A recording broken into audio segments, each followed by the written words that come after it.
My name is Martin Matter with the Witness to War Foundation. It is November 17th, 2014, and we are in Columbia, South Carolina. I'm sitting with Mr. Tim McCoskey, M lowercase c, capital Coskey, who serves in Beirut in the United States Marine Corps in the Truck Company, Headquarters Battalion, 2nd Marine Division at Camp Lejeune as well. How are you doing today, Tim? Good, thank you. Glad to hear it. My first question is, where are you from originally?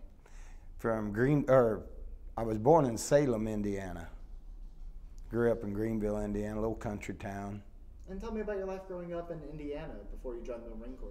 Oh, I just turned into an old farm boy, pitching hay, working in tobacco, that kind of stuff. I wanted to join service. You know, I watched the Vietnam War on television growing up, and, you know, I figured I got to do what I got to do for my country, you know. But pitching hay and working in tobacco and things like that, you know, you're ready for a change, so. Did anyone in your family serve in the military prior to you? Just my father. He was in the Navy. He just missed the Bay of Pigs.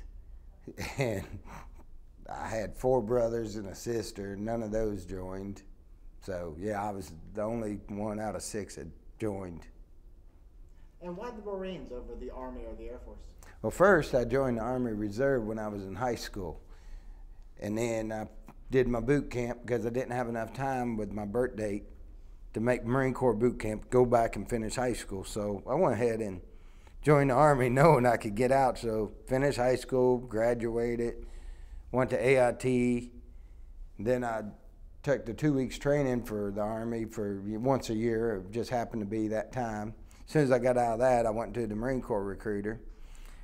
You know, he says, you have made, stay a truck driver in the Marine Corps. You'll never have to worry about seeing action or anything because, you know, truck drivers usually stay behind the scenes, you know. And I was like, okay, I'll be a truck driver. So I went to Parris Island after that.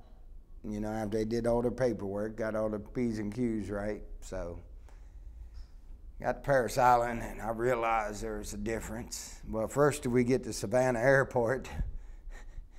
You got your SRB, service record book, in your hand, and if you said anything, they just tell you shut up. They said put your hands on your knees, put the folder in your lap, and don't keep your head forward and don't say a thing. I'm like, man, this isn't the way the Army started out. They just picked us up in a band and let us get to meet each other at the barracks and got our linen after lunch. I was like, man, this ain't that bad. You take that long ride from Savannah, Georgia to Parris Island.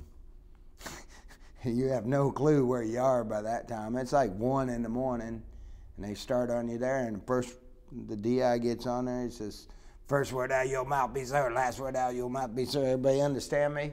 Everybody said yes, sir, except me. I said, sir, yes, sir. So I was like, oh, man, this isn't going to be good. He says, you got exactly 10 seconds to get off this bus. Get off the bus. They'd go running off the bus. Get back on the bus. Then that drill instructor took the guy's head and just smashed it, and his head went and it smacked the window. And right then I said, I think I messed up. And he said, you got 10 seconds to get off this bus, move. People just started opening the windows and jumping out the windows to get their feet on the yellow footprints. So I definitely jumped up a stage. But yeah, I always wanted to be in the Marines because they was the toughest. And I'd seen guys come back from Vietnam, you know, and they were the Marines and everybody really looked up to them. So yeah, that's pretty much why I joined the Marines. What else do you remember about your time at Parris Island? I remember a lot. I remember they was cracking down about hitting people and things of that nature, but I don't think our DI's got the memo. You know, you go through there and, you know, any hit that you got, you kind of deserved it, you know. Don't try to be a funny guy because they don't find it funny, but really they do. Remember getting there, and the first thing they did was said, is anybody prior service? And I raised my hand, and that was a big mistake because for the first month, I paid for everything. Somebody marched out a step, I paid. Push-ups, set-ups, you know, they work you to PT-ing you.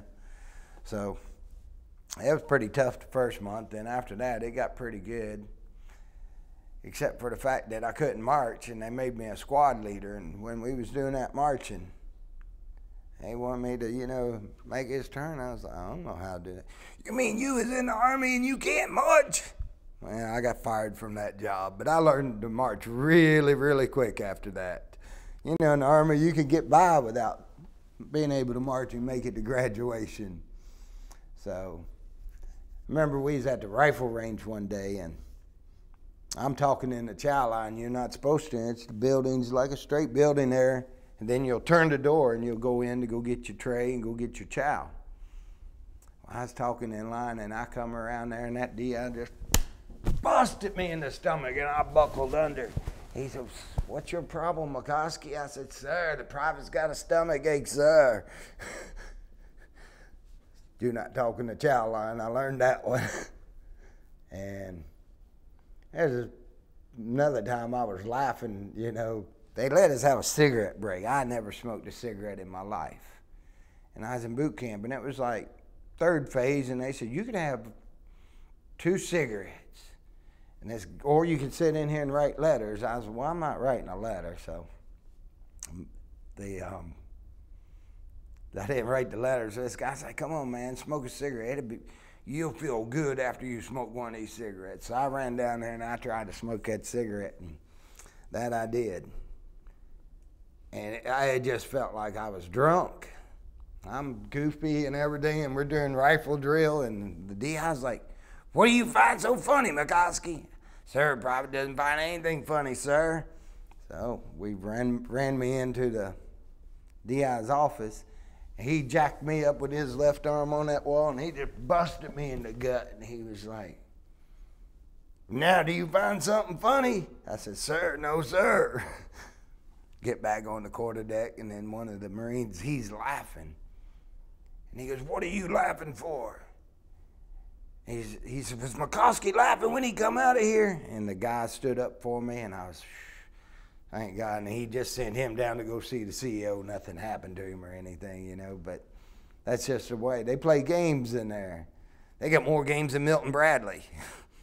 But yeah, these DIs are just funny, and they get their funny voice, and you remember it all, like getting ready to graduate. And you got the pit. It's just nothing but a sand pit. You think you Marines, you ain't a Marine until you cross that parade field. So here we are in our dress alphas. It's the middle of winter. It's December 23rd. We was in that pit. And one more memorable thing about boot camp. We had our final inspection, in our dress alpha uniforms, and they want you to come, bring your rifle down, and they want to hear snap and pop. You smack that rifle to bring it down to. After they inspect it, and that DI hands me back the rifle, and I went smack and pop, and I hit his cover. They called a hat a cover in the Marine Corps. And I hit his cover, and it just went and did flips backwards all the way till it hit the deck. He looked at me, he says, get out of my formation now. So I did step back, did my about face, and I'm sitting up there on the quarterdeck waiting to see what happened, because they said, if you fail this inspection, you're not going to graduate. Well, they drew about a 3-foot round circle, and they said, now fill it. I had to fill that circle full of sweat. And I knew if I could do it, I knew they would let me graduate. So you just throwing everything you can to fill that circle. I must have been on that quarterdeck an hour and a half, but it got filled. But yeah, they were good guys, I don't regret anything that happened in boot camp. If I didn't, some of those things never meant anything, and a lot of them meant something. You just didn't know what it was, why you were being taught that. So it goes through you with life, So I loved it. And where did you go after Paris Island? Camp Lejeune, North Carolina. And tell me more about your time there. Camp Lejeune, I went to truck driving school for 2 weeks. It was different in the Army. Army, you take I think it was 6 weeks. They teach you everything. In the Marine Corps, it's pretty much, there's 5 gears, and here's how you use them, go. It's a quick 2-week smash course. And then you go back, and then, you get they throw you all in platoons. I think we had 3 platoons or 4 platoons in our company.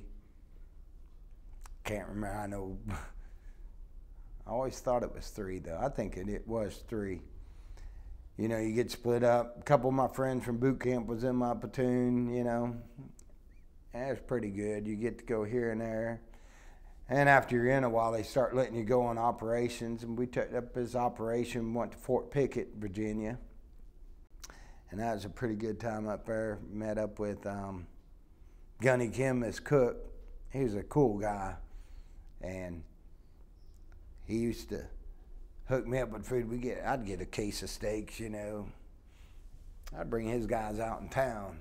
You know, well, I can get them out there. We'll get them hooked up. And he was kind of like, you know, I guess he was probably, being a gun, he was in his 30s, you know. And here I am, 18 years old. And he kind of showed me the ropes a little, you know, when we were out of town, even though he wasn't even in my division, in my company. But I ran into him, met him. He was a nice guy. You know, we just did field operations, you know, riding through the woods, drop off the grunts, come back, do our thing. We used to go to the PX there. All they had was Cools and Camels, non-filtered. We'd buy out the PX and then go out to the field. We'd sell our stuff to the grunts. You know, cigarettes back then, I don't know what they cost, 50 cents, $1. We sell them for $5 a pack. So, you know, did that and just mainly went around there on base, did a bunch of pickup people here, do this, do that.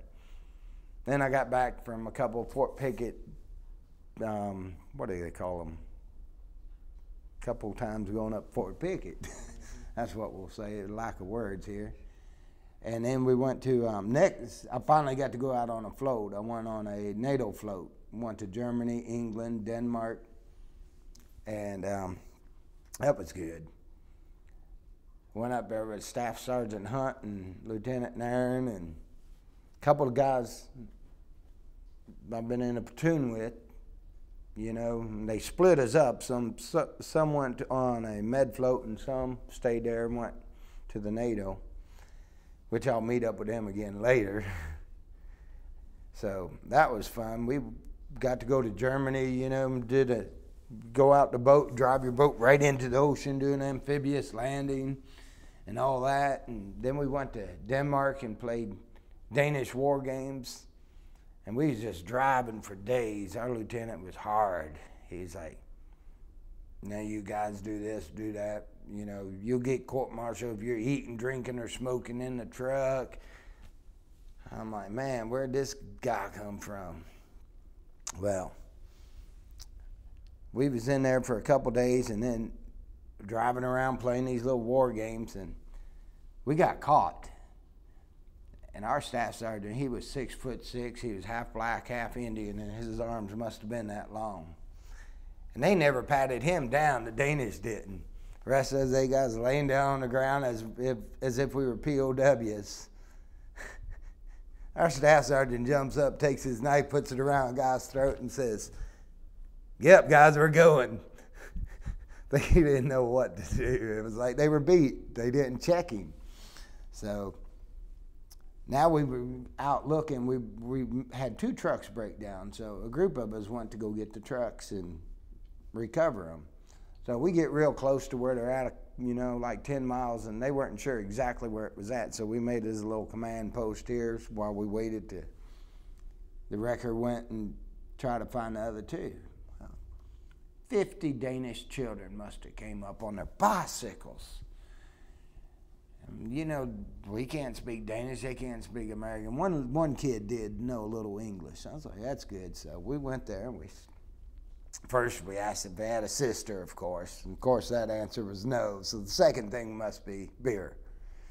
So he's like, where can we get some beer? We got American money, you know, but it's good money. So they brought us there, and I took off on one of these kids' little bitty bicycle, and we go buy 2 cases of beer, and I've got kids helping me carry the beer back.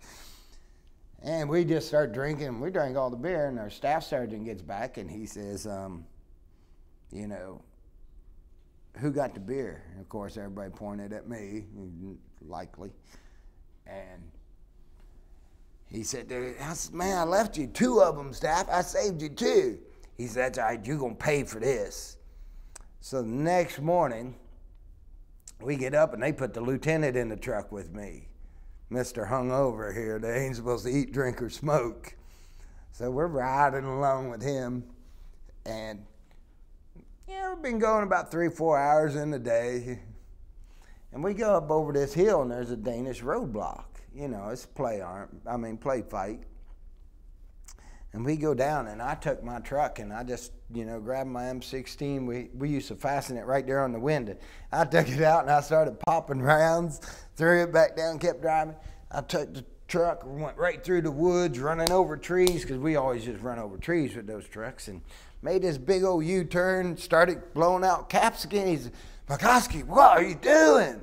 I said, sir, if we was in real war, I would not stop. He's like, good point. So we kept going, and I was like, man, I gotta have a cigarette. So I lit me up a cigarette and tried to notice his reaction. He didn't have any reactions. So I was like, man, this is good.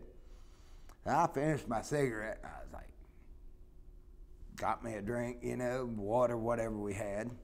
I said, sir, can you hand me those C rations, open them up for me? I'm kind of hungry. I said, I don't want to do all 3 in one. If I'm going to get court-martialed, I might as well get court-martialed all at one time. And as we went on during the day, we rode together all day. I know he knew I was hungover. He sat there and he was like, you just call me David, He said, never call me that in front of anybody. I said, oh, I know that, sir. And he just turned out to be the nicest guy you could think of, It's like, man, this guy's pretty cool for being a lieutenant, He's an officer. And found out he was, really nice, So we did that, and then we went to England next, and I got even with him in England. Because they had, on ship, they give you duties you got to do, or you may not have any, if you get lucky. They put me in the laundry room.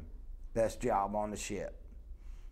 So you could trade, you could go up there to the galley, to the kitchen, get food any time of day, because the guys that worked in the kitchen couldn't get their laundry done on scheduled time. So they just come see in the laundry room, and it's like, yeah, here, I'll take care of you, don't worry.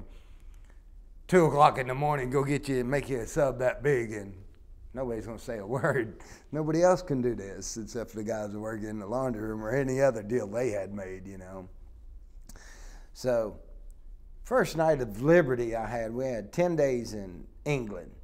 The first day, I was like, coming back, and I fell asleep on the boat that runs around and drops you off at each different ship. Well, I fell asleep on the boat, and I had to make one more wraparound, so that made me late. UUA. Lieutenant, they said, go see your lieutenant right now. First, I had to stop at the laundry room because I had me a bottle of liquor in my pants, bringing it back. Had to go hide it. And I went to go see the lieutenant. He said, give me your Liberty card. He said, you're stuck on the ship the rest of the time. I'm like, I got 1 day in England, and now I'm stuck. Well, the next day he comes, and he says, here, I need you to do my laundry. Well, it was his civilian clothes. Sir, it's against military regulations for me to do any civilian clothes in this laundry room here. Kind of like it's against the rules to fall asleep on the boat on your way back. And he was married, he took those clothes, and he just slammed them on the ground, and he's, get them done, you'll get your card back. So I got to enjoy my time in England and went to London, Piccadilly Square, you name it, whatever you can do.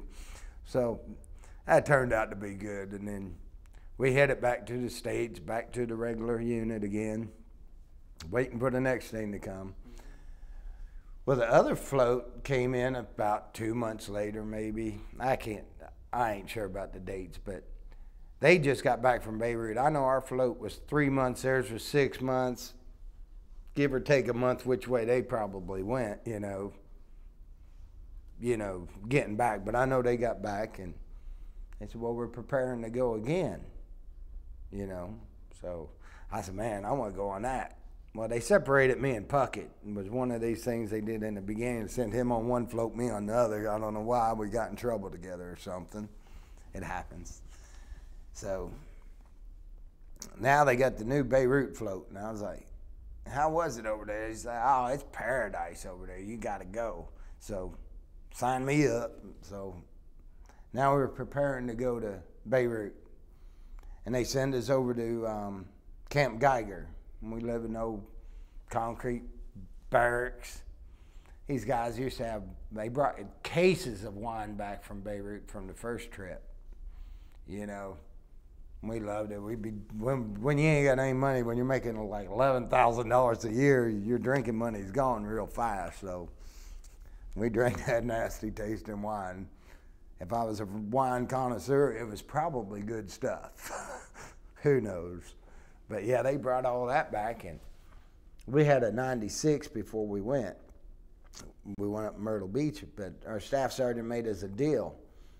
We had like 150 tires we had to take off the rims and put back on these trucks.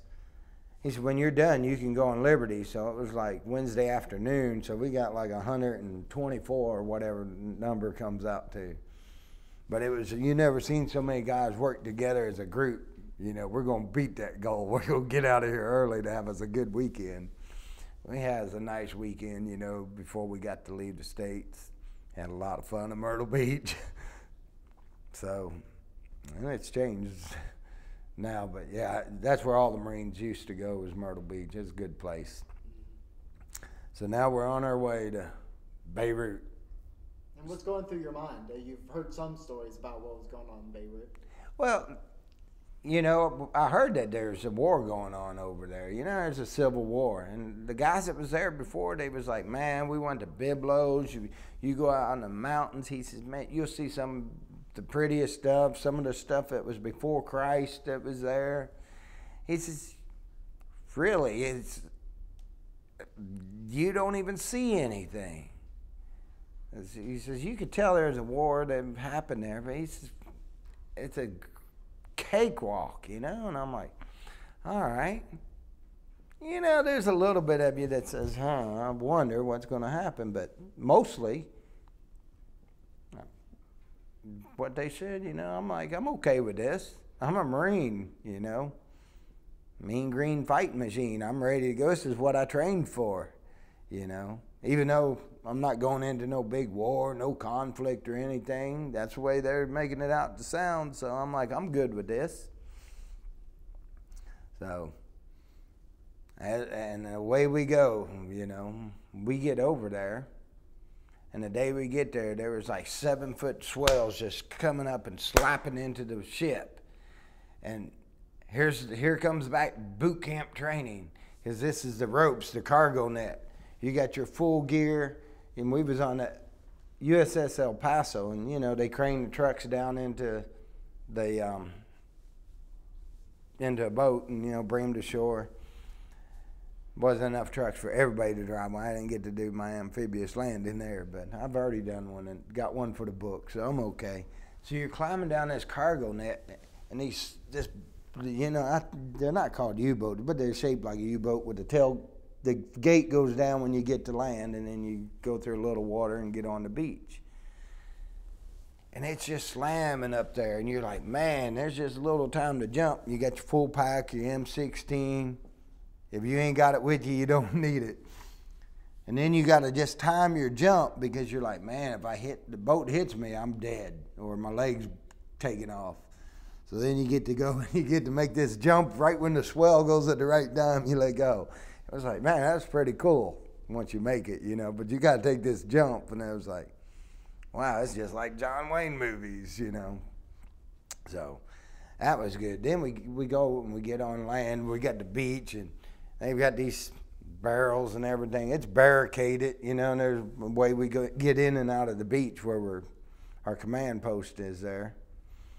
And now we're going to where we're going to live. You know, we're all in the back of a truck and start looking around. First thing I seen was this Harley Davidson motorcycle that was just blown to bits. You start looking around, you see cars that's been blown up, and like, thought they said there wasn't really anything going on over here, you know. kind of get to our new tents, which is going to be our new camp, you know. It wasn't bad. We had asphalt underneath our tents. You know, we used pallets, so if it did rain, the water could run underneath of it. We had, had the guys, some guys got to live in buildings, you know, like, why do we get the tents, you know? There come a day we would never complain again. So, you know, we start getting to do some runs around town and everything. And really, it was like the guy said, there's nothing really going on, you know, and we got there May 29th. So, won a week or two, you know, nothing. The one thing we did do at night, though, is we got to watch the firefights at night. You could watch up in the Shelf Mountains, and you would watch. You could see the two sides. You'd watch the tracers. You'd watch the artillery shells hit each other. And I'm like, well, this is cool. We got a drive-in theater in our backyard. We can watch a war. And that's literally the way it was. So, you know, June goes by. Probably about the middle of July, things started heating up. You know, we started taking artillery shells, you know. They were just missing us, like, by about a parking lot, you know. They'd be sitting on the other side of the parking lot, like if their coordinates was over just a little bit, they would have got us. And we started digging in deeper, you know. We built an underground bunker so we could be under there. You know, they say they're shelling the airport, but who's inside the airport perimeter? Us. So. Do you remember the first experience you were ever shelled? Oh yeah, yeah. And what was that like? Well, describe to me the experience. Oh, they started shooting them, and they were coming in, and these were hitting. We were right here, and the airport's kind of surrounded around us like a U shape. You know, really, if you look at it, it's kind of like that, but. Basically, it's a horseshoe. Well, they were hitting the hangars, which were, I'd say, less than a football field away from us. And the rounds are going, and we had our bunker right there, and we were sitting at the bunker. And anytime we got shelled, you know, they had that old black sheep horn, and you'd have to run to the bunkers.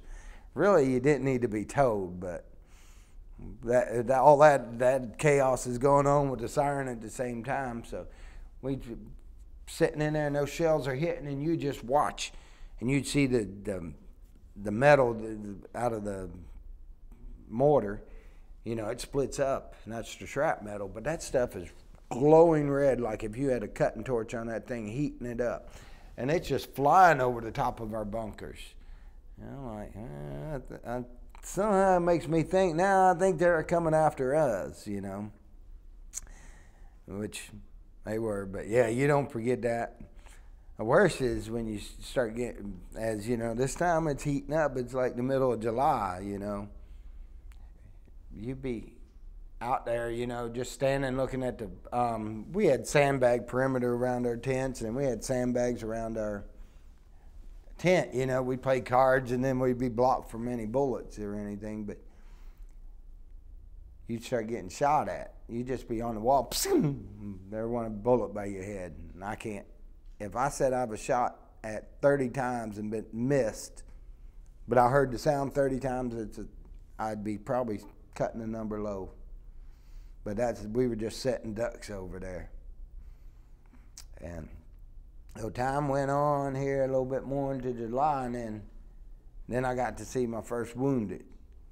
And I later found out Ostrowski was the Jeep driver. He was engineers, I believe, but he was the Jeep driver. Here he comes in flying into the motor pool. You just go fast as you, I mean, he was going 50 mile an hour probably when he pulled in there. Medic, medic, medic, you know, and I go over there right away. And the guy they were down on the airstrip, and he was teaching this guy how to drive a Jeep.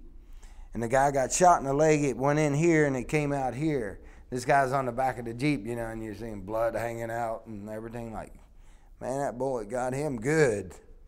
So that was like, I'm guessing that was probably the beginning of August, late July. I mean, the dates, I can't tell you the exact time frame, but it was in there. So I'm like, Well, now they're hitting us. And were they able to patch him up all right? Oh, yeah. The guy was okay. You know, but you're like, that's crazy. Straight through both legs, through a Jeep, too. Huh? Straight through both legs, through a truck. No, well, he was in the Jeep, but those sides are down here. So you could get them like what we had for protection over there. You know, people you've heard about, you know, we need more protection. They're getting the Humvees, and that's great for the military. There's nothing wrong with that. But we didn't have any steel-plated bottoms. We took sandbags and put on the floor. That was our protection for a roadside bomb. Sandbags. So, you know, we had no tops. You know, we had the old M151A1 Jeeps. So, yeah, that's how that got that guy. Didn't even have to penetrate the door. So, yeah, it was the first time I'd seen a casualty of war. Well, he wasn't wounded in war. Mm-hmm. Yeah. So. And did that change your outlook on how the rest of the tour was going to go? Well, you really you had to watch yourself then because, you know, you're hearing all the hoopla, the scuttlebutt from what's coming up from MSSG, you know, in the mile. You're going out there.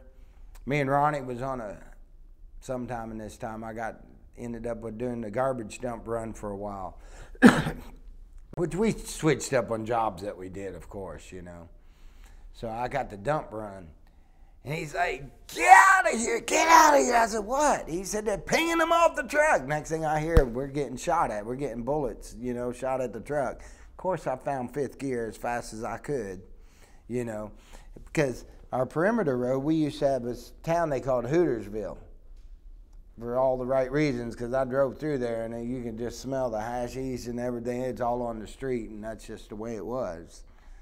But you go through there and you're like, man, they're just smoking out here on the street, you know? It's like, this is crazy, right? So they're right there, and, you know, I know you can't see, but I'd say probably another 100 yards, and there was that village, and then there's a little group of, you know, desert, weeds, whatever, and then there's our perimeter road. So they've got pop shots from there. It's easy. So, yeah, you're watching your behind a whole lot more.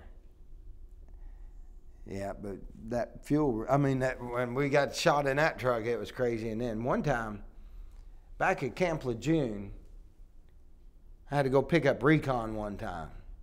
And, you know, they're our elite.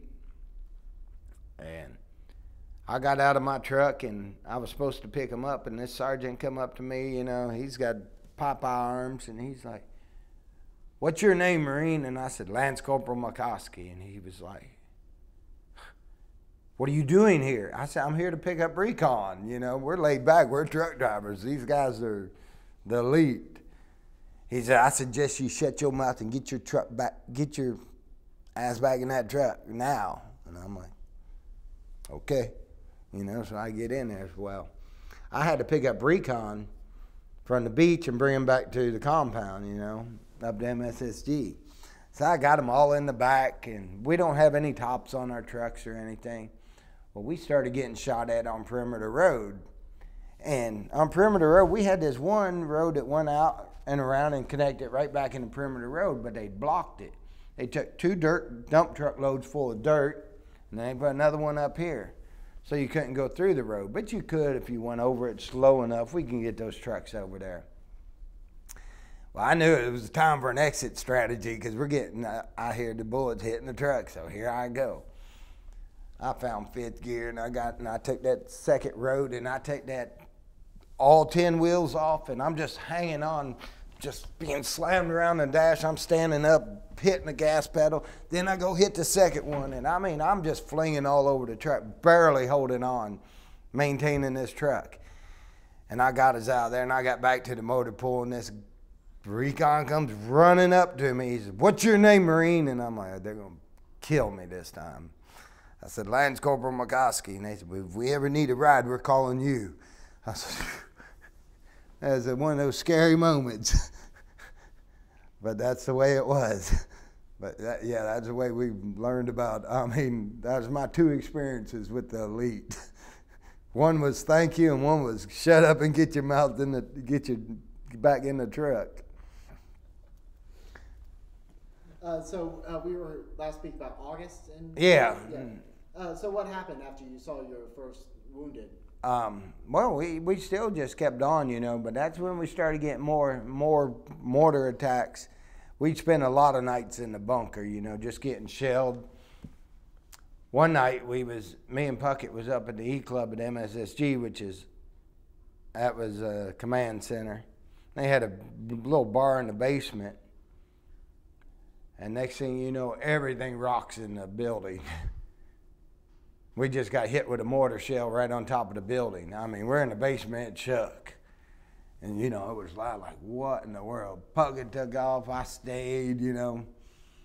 Striegel, he got shot. I know he got some shrapnel in him. They never got it out. I talked to him later. And another guy was up there. I forget who it was, but I remember talking to him, and he said he felt bad because he switched duties with another guy that night, and then he got hit. And the other guy's the one who told me about that. That's what it was. Because he was like, he felt bad because the other guy took his place. But yeah, that was another hit that we took. I mean, straight on. And walk me through that experience. What happened exactly?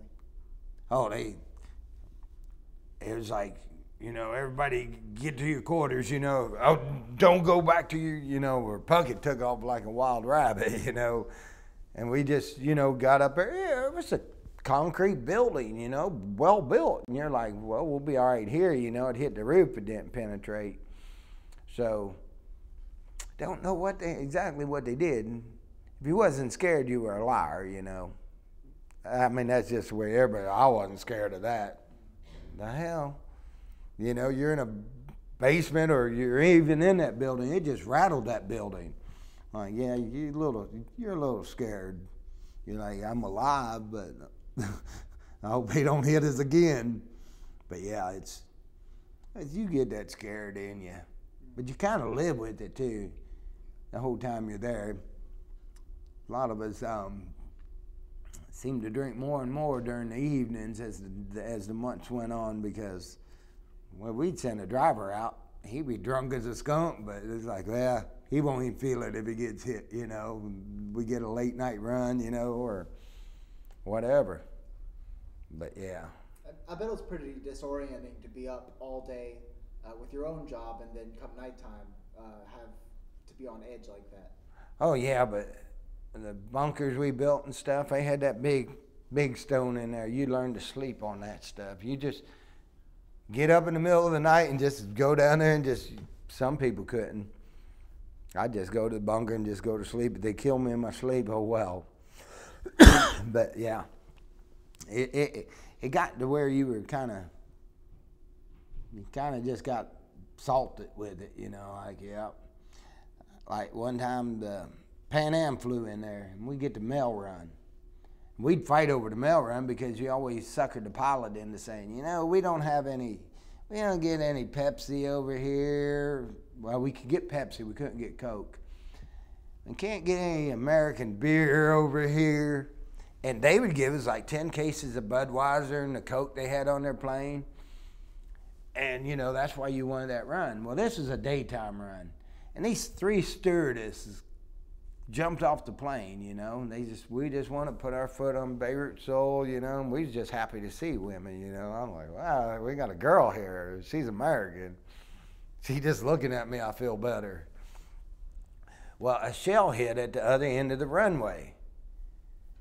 And they tackled me to the ground. I'm like, relax, it's at the other end of the runway, you know. But by that time, I'd done been shelled at and knew where the shells were, what was scary, what wasn't scary. That's just the way it goes. But here's these 3 stewardesses, you know, mobbing me to the ground. You got to get down. I'm like, I'm okay. It's over there.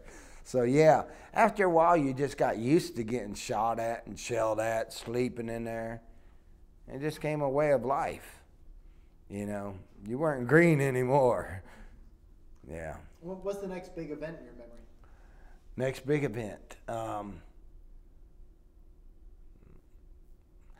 think it was probably when I seen Walsh come into the motor pool, and he was all scattered up, you know, scraped up and everything. What the hell happened to you, you know? And he's like, got his hands out like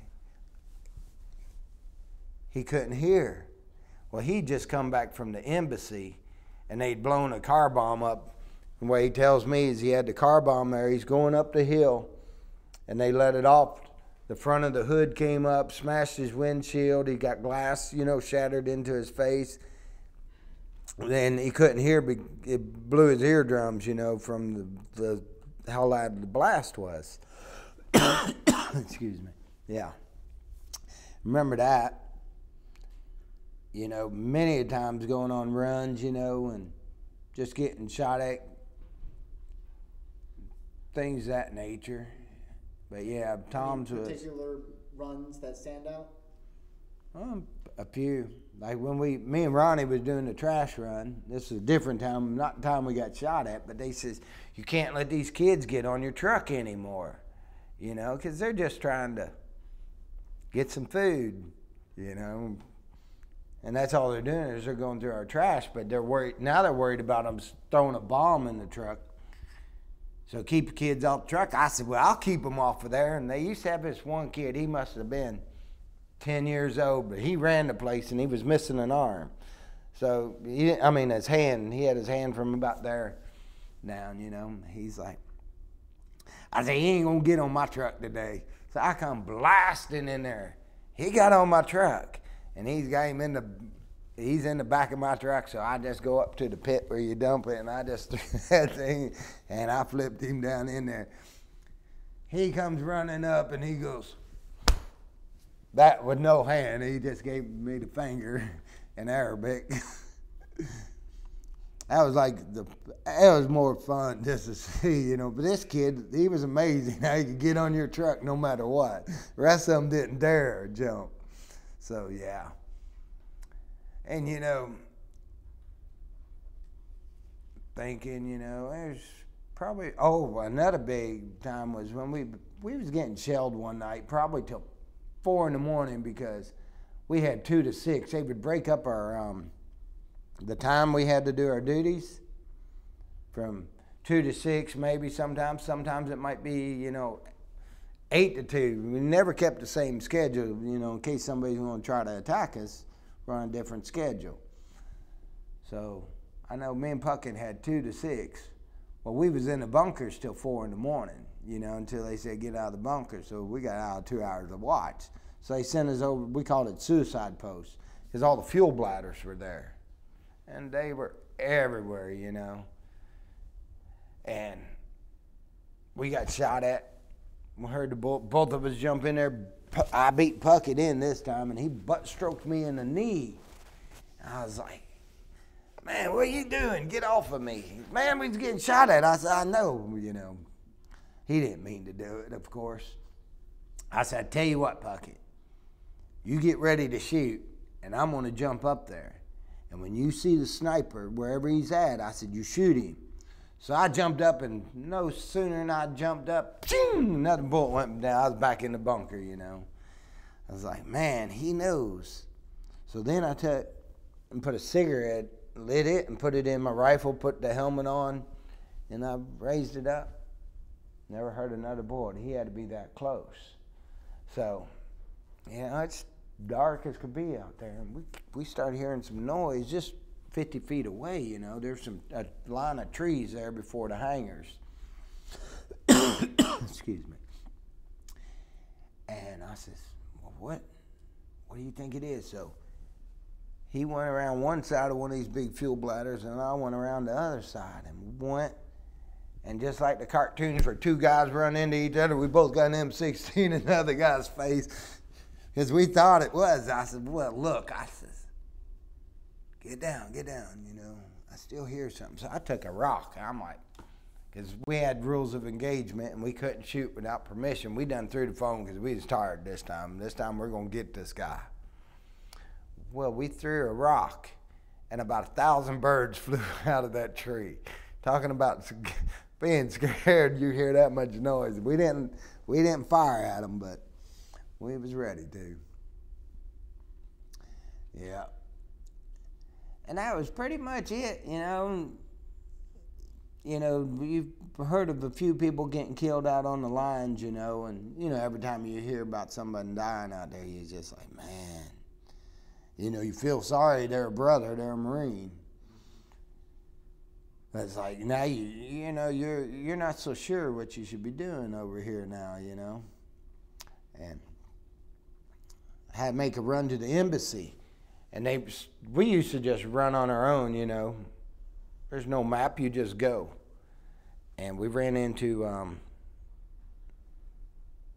had to go to the embassy, and they had to give us a tow driver. You know, they got the tow missiles on their Jeep. Now we got escorts. Well, this is a Sunday morning, and we went up there, and I had to go pick up Gunny Kim. I met him back in Fort Pickett. And I went down to a Hey Joe stand. Hey Joe, come here. You want to buy? I drank me a couple beers there, and somebody moved my truck and hit an Impala. I'm like, oh my God. So I had to follow these tow drivers. Now they've been drinking, I've been drinking, and we got to make it back. So we're driving down the road, and you can't get hemmed up, but they're going in these little bitty streets that I shouldn't even have my truck in. I'm like, y'all can't bring me through here. I can't maneuver. You get stuck in there, they're going to sniper to get you, you know. Or you can get caught in between like whoever's fighting, the Shiites, the Muslims, the Druze, the Christians. There were so many people fighting over there, you didn't know who was who. The Israelis. I've went down roads before, you know, and I've seen them actually see both sides fighting, and I'm like, we didn't have a cell phone. We didn't even have a radio to say, hey, what should we do? You just found the next gear and got out of there. So these guys went and they hit a truck or a car in the Jeep. Had to talk to the Lebanese police and tell them that we didn't have insurance, that he was just there, and popped that Jeep and popped that bumper out, had it chained to a light pole. Says, let's get out of here. So had the old Gunny, you know, he's in the front of the truck, but he said, man, you got to say I was in the back of the truck, you know. Then they hit another car, so we was all in trouble for that, you know. I think before the bombing, there's one other thing I wanted to say. It might come back to me in a second. Yeah, let's talk about the bombing. Well, the bombing, it was the morning of October 23rd. We left out probably about this time, today's date, you know, the 16th. We might have been on our way by then, or we left around the 8th through the 15th. I can't remember the date. I know we got back to the States the 7th of December. So, you know, our time's short there. Like, might just make it home, you know. So Ronnie got me up at about 6 o'clock in the morning, and he said, let's go over to the chow hall. Well, I had a chow run that day at 7 o'clock where I go over to the building, park my truck under the building, get the big old cans, and then I go out and, you know, then they feed the chow and I bring the chow back. He said, let's go over there early and get some chow. And I was like, I acquired some C rations or MREs last night. I said, I'll make us up some. And I've already got the can, you know, my stove going. Everything's going good. Got the water just about boiling. And next thing you heard was, boom! It blew the earwax. Later in that day, I checked my ears, and the earwax, both ears, it blew the earwax out of my ears.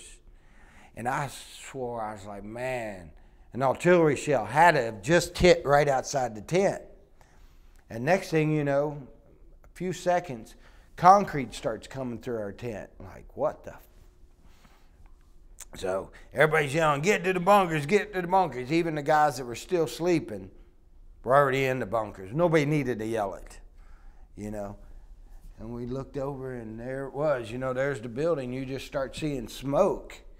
The next thing you know, there's this big old mushroom cloud, you know, and then there was just still smoke coming up, and we were in the big bunker right then, you know, we had a real big one, and you looked over, and Mahaney yelled, the BLT's gone, And I know where I was, I could see it. And out of disbelief, I ran on the other side of my tent, knowing there's just no way. And I mean, that's all you see is this big black cloud of smoke. I mean, and today, the world knows about 9/11 and how all that smoke, just the clouds from the dust went. Well, nobody had ever seen anything like this before. So, here's this smoke and it's just going. And then next thing you know, we're all headed over to the building. And then my memory stops for a minute. But Ronnie tells me what I was doing. And then I start remembering everything. It's just something about those first few minutes I forget. And I was with him. We were taking casualties up to MSSG and the dead. So then next thing I remember, I'm loading body bags on a truck. And that was, what they did was they attached, Ronnie was with the medical platoon, but he was working with us as a Jeep driver down in truck platoon. And Tony McVeigh, he kept coming down in the motor pool. We all played cards and stuff. He was a good guy. So me, Tony, and Putnam, those two were from medical. So the chief said, go get one more guy, and he's going to help. So we had body duty, and we had to, haul the bodies over. And the chief had been in Vietnam, and he was real cool and everything about it. He was like, you need to stack more bodies. Because we were just trying to put them in there nice and neat and everything. He's like, these guys are dead. They don't know. Just load them up. And we'd load them up and bring them out of there. And then it slowed down because now they're trapped in the building. We've got the guys that were dead. The guys that are injured are being flown off by helicopter to the ship or being taken care of at MSSG. It's just crazy. You ain't seen anything like this. So now you're in a mindset like, what the hell just happened, But I've got to keep my composure and do, save my brother. Basically, that's what it is, So, you're not really, it's hard to, do the two together, but everybody found a way to make composure, Like, I ain't got time right now to feel bad. Right now, I've got to take care of business. That's pretty much what happened. So, I know now only some of my story, I know because of stories that's been put out. Some things, I know what I did, but just don't know what order it went in or what day it went in. Because I can pretty much say everybody that was in my platoon, or probably 80% that was in my platoon, stayed up for 5 days straight. We didn't stay until the FBI chased us away, when we got down to the crater.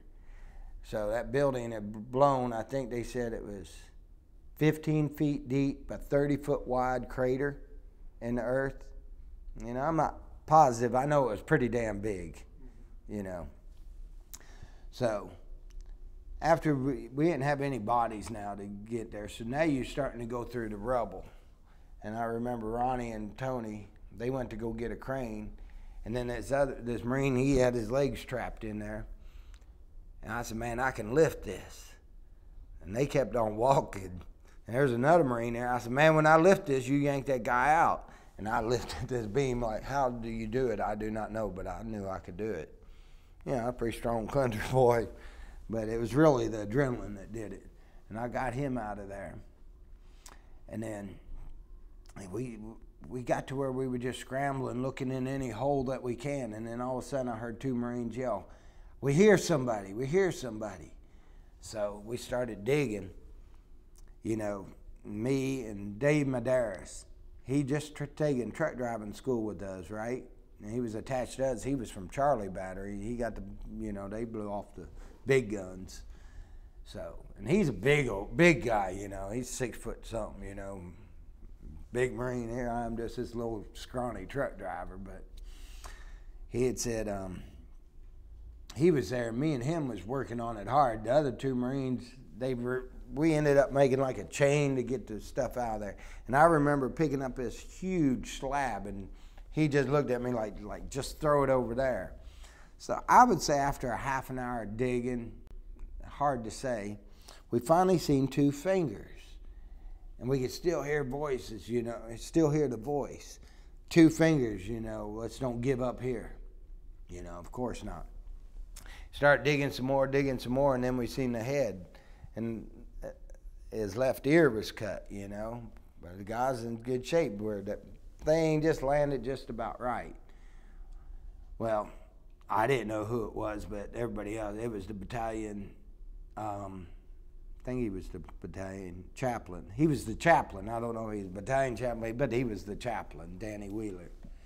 So we kept digging, we got down, and he had his left ankle left in the ground, and it was pinned.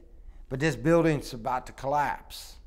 So we had no choice. Me and this captain, I'm telling this captain, I said, it's going to go. And he's like, we can't mess with his foot. I said, he can live without a foot, but if this stuff goes, we can all get killed. So I went down there and I started scrambling, and I went head first because I knew this building was going to go. Got my steel pot on, you know, and I'm down there and I'm scrambling, and I get down and I finally lift that beam that's on his foot. There went the building. Now both of us are trapped in there. So finally they dug me out and they dug him out right about the same time. I was pretty much okay, except I couldn't move either arm for like a half an hour because of the pressure. It just had me pinned in there for so long, you know. Probably a little scratched up, but there's a lot of dead people right here right now. The last thing I'm going to do is start saying, oh, my arms can't move, and it's no big deal, you know. It's like, you just keep your composure. Finally, I got my arms to move, and I kept going, and my lieutenant came up to me, and he says, McCoskey, I need you. And I said, what do you need me to do? Well, they had 4 trucks over there, these yellow Mercedes trucks, and there was a rock quarry in it. They built it up and they parked the wheels right at the edge. You know, and there's no keys to them. Well, he got me because he knew I knew how to hot wire. I'm like, hey, you know I know how to hot wire, you know. So I hot wired the first truck, and I get it going, and I get there in the gear shift, and I'm like, uh-oh. Trying to find reverse is kind of scary because if you go first, you're going to take that truck over that cliff, you know, where they got it built up. It's probably 15, 20 feet, you know. Finally, I found reverse. The bad thing was that everything was in Arabic. So I couldn't read the gear shift to find the R. So we got those out of there. I remember dropping those off. Somebody took my truck, and then I went back over to the building, started, you know, bringing bodies again. You know, as they get them, we load the trucks up, bring them back to the airport. One time, I probably had them stacked about 2 high on the truck, and I got sniper fire. A bullet went by my head. I had to jump on the dead. Like, you know, these guys got no mercy, you know. They're still shooting at you. They just killed 241 Marines. Well, it's 220 Marines. It was 18 sailors and 3 Army. You just took us out. You got no remorse. I mean, and you don't even give us time to clean up our dead, and you're still shooting at us. Yeah, that was crazy. Yeah. Like, I remember seeing a reporter taking a picture of us. I was like, I'll kill him, you know. I'm mad now because you're taking my pictures of me on dead people, you know. It was like, And the other reporters, you know, Allison, he knocked this guy out because we'd take their personal stuff and we'd put it over here. If we found money, we'd put it over here. None of that is ours. It belongs to these guys. It'll get sorted out later. And we, you know, had this ribbon up, piece of tape, whatever it was, and this major told Allison, he says, you guard this stuff. Anybody steps over that line, do whatever you want. Well, this reporter went up to reach for a note.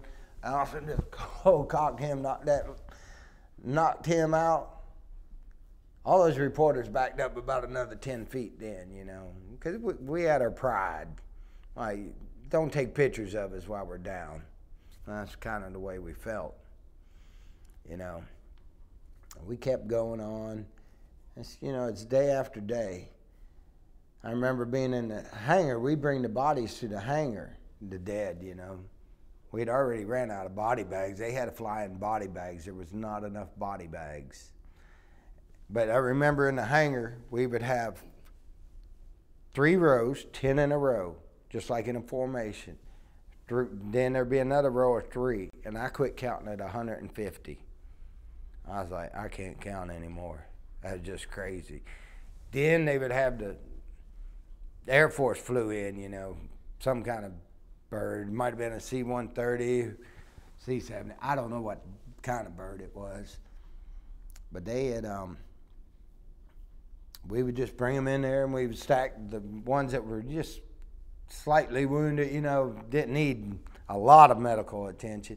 We'd put them in last, but we would fill up the front and, you know, fill up the plane with the dead, you know, and they would just have them on gurneys, and we would just put them in there. And that's, you know, then they flew them, I think they flew them to Germany. I wasn't asking questions back then. I could just go with hearsay now, but I'm sure that's where they went. I remember this woman captain from the Air Force. She came out of there and say, "Get these Lebanese off my plane." And I'm like, shut the up. I said, they're helping us. You know, because right away, you know, on the scene, we seen all kinds of Lebanese. The Lebanese people was helping us take our dead and do whatever they could and help, you know, the cleanup effort. You know, and here she ain't even in country for 30 seconds, and she's barking off. I told her off, and then I just realized what I just said, and I was like, I better get out of here. You know, go back to work. Maybe she'll forget who you are. Yeah, and then Did they find you after that? Huh? Did they find you after that? No.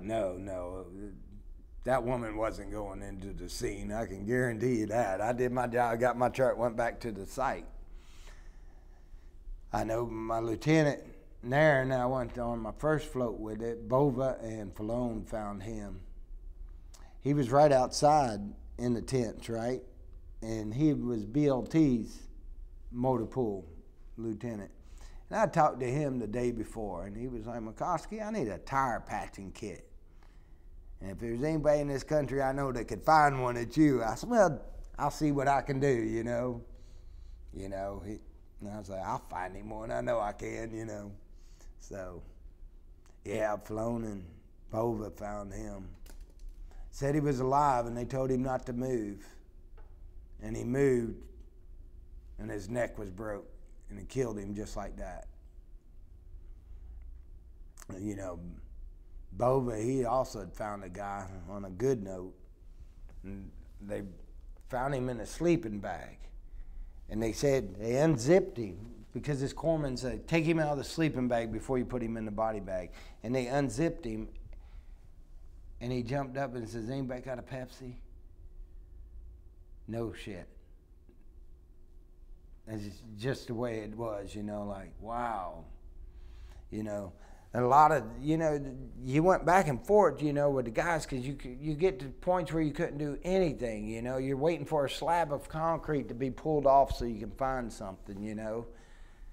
Parts. I mean, I know one time they peeled back this slab of concrete and we found this one guy. I'll never forget him. He had a Pegasus tattoo right there. The reason I'll never forget that Pegasus tattoo is because I can't remember his face.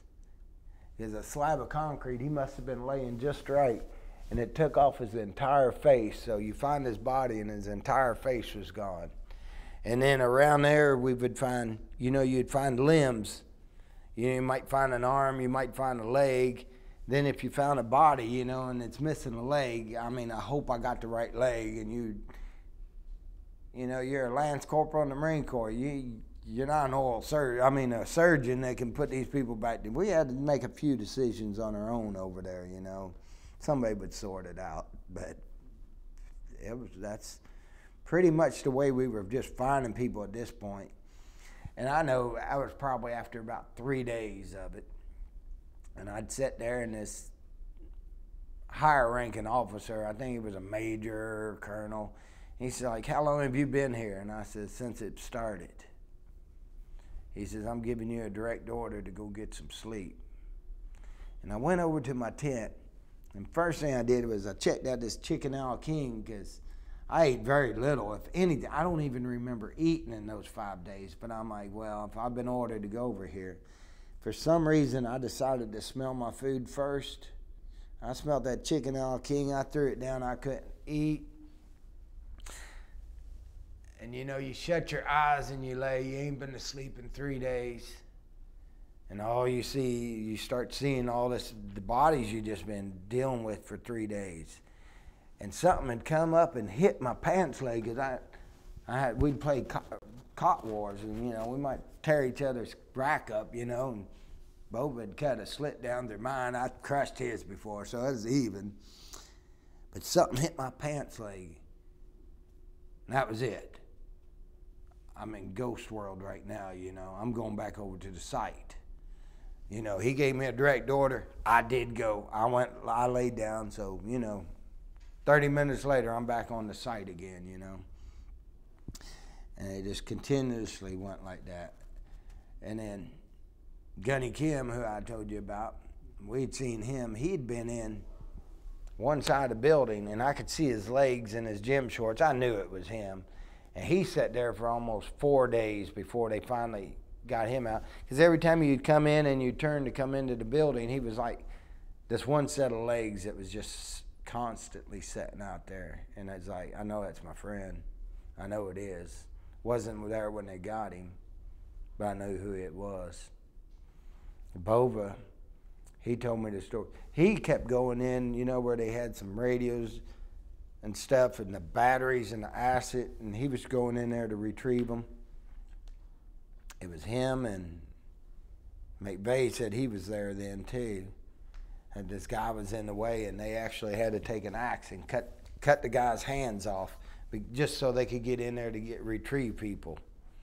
You know, it was pretty bad. You know, you think of 9/11 today, think of that 31 years ago today. So it was about 20 years later 9/11 happened. I don't know, I didn't do the math, but somewhere in there. Yeah. So if you think about that, how all that concrete's just crushed, and you just got to pick it apart and find who you could. But it takes a lot out of you to have to go through that and do that. You're just like, I can't grasp it. You couldn't even have compassion at the time, and it just sucked. You know, you wouldn't know. It's like, man, I know these guys, and yet I've got to pretend like nothing happened. And that's just part of war. You know, they say we were peacekeepers, but, you know, we turned peacekeepers who turned into war, is the way I kind of say it. We were at the beginning of terrorism. And they had already taken out the U.S. Embassy before we got there.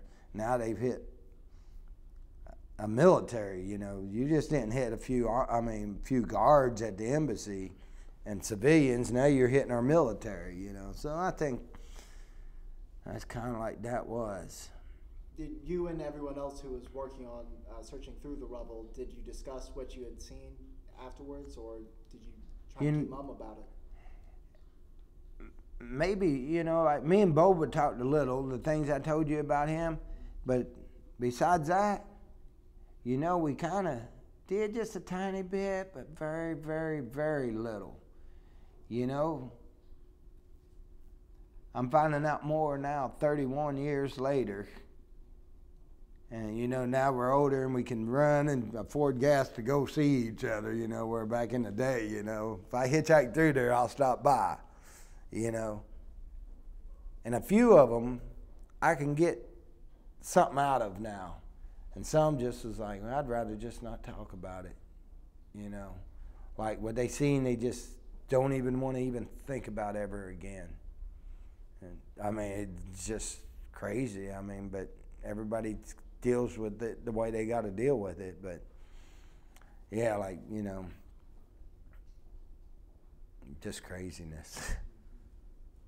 Tell me about your last couple days in Beirut. Well, once we got that all done, and probably about that Friday we got kicked out of there, you know. One time Vice President Bush and maybe the Secretary of Defense came through there, you know, and everybody back up. He's this, he's that. I'm like, I don't care who he is. You know, we're doing a job. We're getting these guys out of here, you know. Then we went back to our regular duties after that. Like I say, it was maybe 2 or 3 weeks afterwards. I tell you, this major was with us, and I think it was 2-6 that came in to relieve 1-8 after the barracks, and these guys came in, and you know, they're macho Marines now because they relieved us. And don't quote me because I never remember the numbers. You know, I know I was with 1-8. That's all I need to know. Well, we coming out of shower hours. What they do is they had heat tanks, and you get showers, and you'd be lucky if you get one once every 2 weeks. And then they had a well one that was ice cold water in the middle of the desert, you know, if you needed a shower. If it got bad enough, sometimes it got bad enough. So we was coming out of shower hours, and this boy Jones, he was in tows. Everybody in tows got killed, the whole platoon, because where they were in the building, they got smashed, they were dead. He went on liberty that morning, and they brought him back. Well, he had to not only help with recovery, his whole platoon's gone, you know.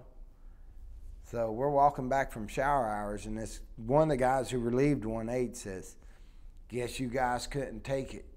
That's why you couldn't handle it here. That's why, you know, we're here." And Jones was just one of those guys you would think is just a wimp, that he couldn't fight. He turned around and knocked that guy out, and the major was there, and that major says, "Good job, Marine." You know, that was after the bombing, you know, and everything was good, you know. I mean, no, not good, but remember they set off to New Jersey. You know, we did retaliate some, but I don't know what's reported, what wasn't reported, but I know several times that we returned fire, you know. Yeah, the rest of the tour, you know, it was totally different. You know, you were party, you died that day. You know, you just was a different person now, you know. So we finally got out of there. Went to Rota, Spain, did our wash down. Everybody seems to be okay, you know. We partied down hard, you know. They wouldn't let us go into town except the officers. I wonder why. We've only been 6 months in this place, you know. And we went back to the States, did our download, you know, got our trucks off and everything, went back. A regular group, you know. Then we went back to Geiger. Now we have all these people, you know, from 8th Motors, engineers, truck company. Now we all get split up and sent back. Then we get to our company and we get split up again, you know. So now we're all spread out, you know. So there's a group of us, and we weren't at the motor pool, but I know we had to go, and we had to go take his canvas top off his truck. And we were talking about, you know, is anybody shell shocked, this or that? And it's like, man, I'm not shell shocked, you know. Yeah, I'm not shell shocked. And all of a sudden, a car backfired. Every one of us was down on the deck of that truck. Like, yeah, I guess nobody's shell shocked around here. Then we went and they had this big battalion formation out there in I forget the name of the field, but it's this big field. It's behind the gym, and they have a lot of ceremonies there. They let off a cannon for this display. You talking about seeing just about the whole battalion was on the ground whenever they let it off. You know, like, y'all forget what we just went through. We weren't expecting this. Yeah, it's something that stays with you. Well, I only have just a minute left. Is there anything else you may like to add? Any other words of wisdom you may like to pass down? Well, if you ever got to find yourself in that situation, watch out for you, watch out for your buddy, and anybody that died over there. I feel sorry for them and their families. Well, Tim, it's been a real honor and a pleasure to come out and meet you today. I'd like to thank you so much for taking the time, but most importantly, I'd like to thank you very much for your service. You're welcome.